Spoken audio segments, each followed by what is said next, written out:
Mr. Chairman, members of the committee, thank you for allowing me to speak in favor of HB 1674. My name is Daniel Diaz. I'm the Executive Director of Citizens for Sound Money. I'm also the CEO and co-founder of a crypto mining and blockchain consulting company called Mining Life. Prior to my current career, I was a former insurance agent for the Knights of Columbus and a stockbroker with my Series 7 license, where I learned a lot about how the global economic system and the fiat monetary system works. I'm also a contributing analyst to investingdaily.com as their crypto and sound money analyst.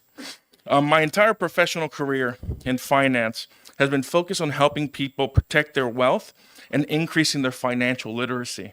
And that is why I'm here today. HB 1674 will protect Granite Staters from the devastating effects of inflation.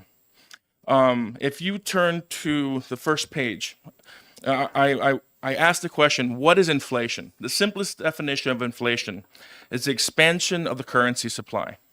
So if you look on the chart, look down in January of roughly 2020 through November of 2023, our national debt increased by $10,777 billion. From January 20, the total debt was $23 trillion, and by November of last year, it was $34 trillion. That is an increase of the monetary supply by 46.4%.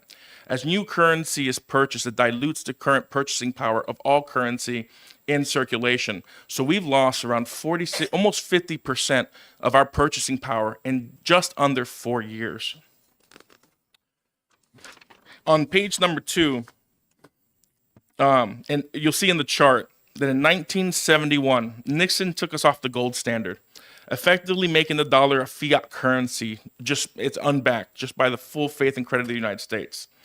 Throughout all of recorded human history, there has never been a single, and there's over 6,000 recorded references to fiat currencies unbacked by any type of precious metal or base metal.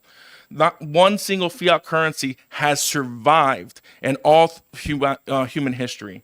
If you look at the chart, you'll see that most currencies were flat because they were pegged to the dollar. The moment that the currencies were unpegged in 1971, most currencies dropped in value by 90% or more. If you go to page 3, the next 2 charts, is it 2?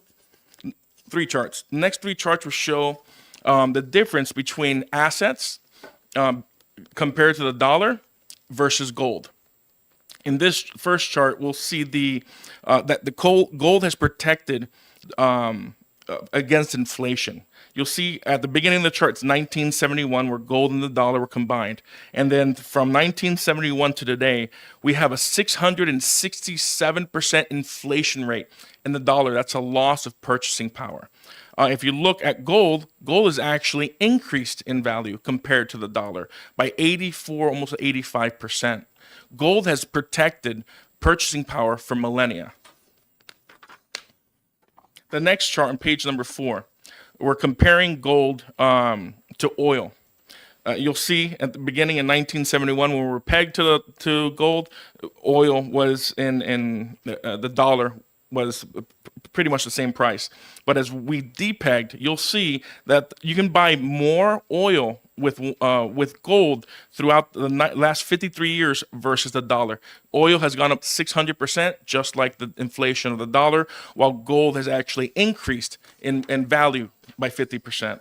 And finally, the last chart, real estate.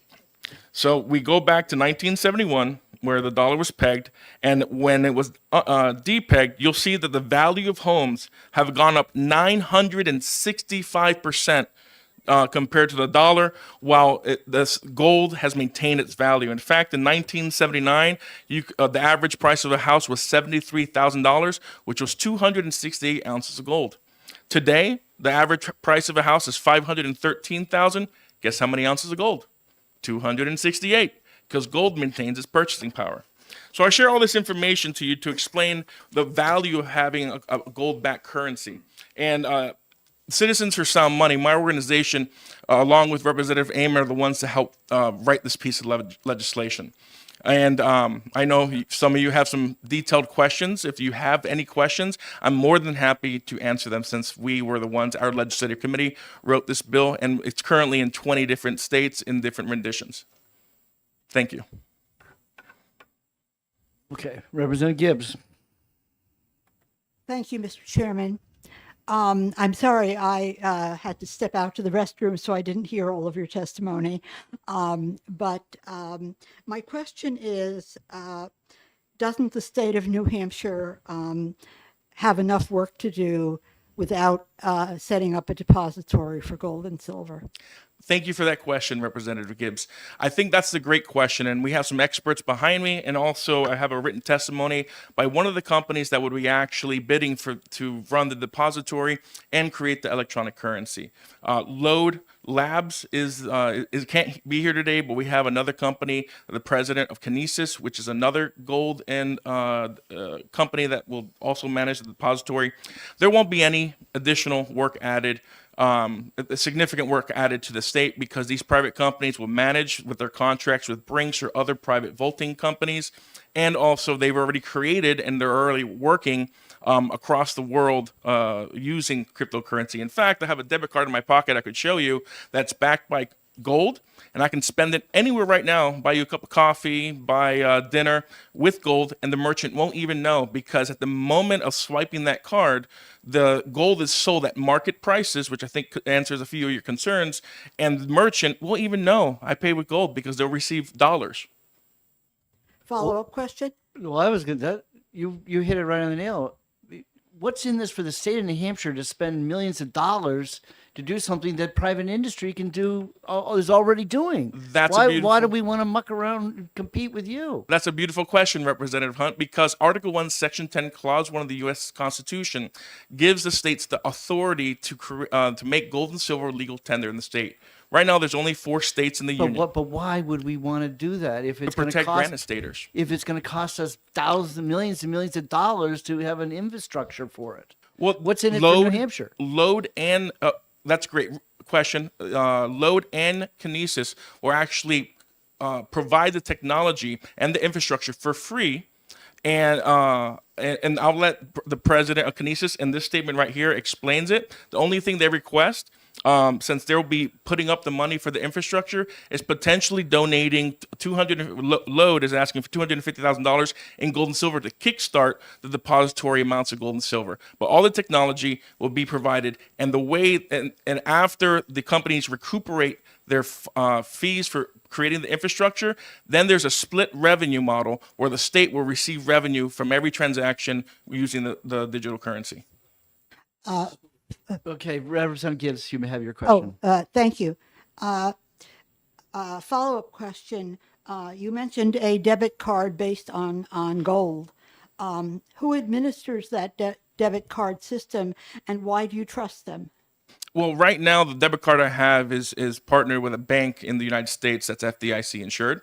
And I know Kinesis and Load have debit cards in other countries, and they will be coming. Debit card will be coming to this country soon. I'm sure Eric Main, who's the president of Kinesis, can give you a little bit more information about that.